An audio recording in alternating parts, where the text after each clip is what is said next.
അപ്പോൾ ഇന്ന് ഞാൻ വന്നേക്കുന്നത് എന്തിനാണെന്ന് വെച്ചാൽ എൻ്റെ ബർത്ത്ഡേക്ക് എൻ്റെ അമ്മ ഗിഫ്റ്റ് മേടിച്ചതാണ് റോളർ സ്കേറ്റിംഗ്. അപ്പോൾ അത് അൺബോക്സ് ചെയ്യാൻ വന്നതാണ്. അപ്പോൾ നമുക്ക് എന്തായാലും പൊട്ടിച്ചതാണ്.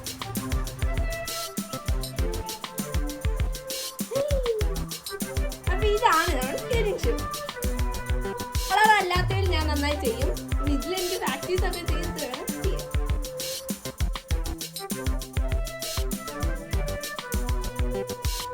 ഇത് സെൻറ് മേരീസ് കോളേജിൻ്റെ ഓപ്പോസിറ്റിലുള്ള പാർക്കാണ്. ഇവിടെ രാത്രി 8 മണി വരെ ഉണ്ട്. അതുകൊണ്ട് നമുക്ക് രാത്രിയൊക്കെ വന്ന് പാർക്കിൽ എൻജോയ് ചെയ്യാം. അപ്പോൾ ഇവിടെ ഈ സ്മൂത്ത് സർവീസിൽ ഞാൻ സ്കേറ്റിംഗ് ഷൂ എടുത്തപ്പോൾ ഞാൻ അവിടെ ഇരുന്ന് ചെയ്തു. ഇതിൻ്റെ ഫ്രണ്ടിലത്തെ ഒറ്റ വീലിൽ ലൈറ്റ് കത്തും. ഇതിപ്പോൾ സെൻറ് മേരീസ് കോളേജിൽ ഞങ്ങൾക്ക് ട്രെയിനിങ് ഒരു ജൂബിറ്റ് എന്ന് പറഞ്ഞ ചേട്ടായി തരുന്നുണ്ട്. ആ ട്രെയിനിങ്ങിൽ പോയതാണ്. ഞാനും പവിയും കൂടി ആയിരുന്നു പോയത്. ഇതിൽ ഞാൻ പങ്കെടുത്തോടെ എനിക്ക് കുറച്ചുകൂടി ഇതിനെക്കുറിച്ചുള്ള അറിവ് കിട്ടി. അതുപോലെ അടിപൊളിയായി ചെയ്യാനും പറ്റി. നല്ല ട്രെയിനിങ് ആണ്. വെക്കേഷനിലാണ് ഉണ്ടാവുക.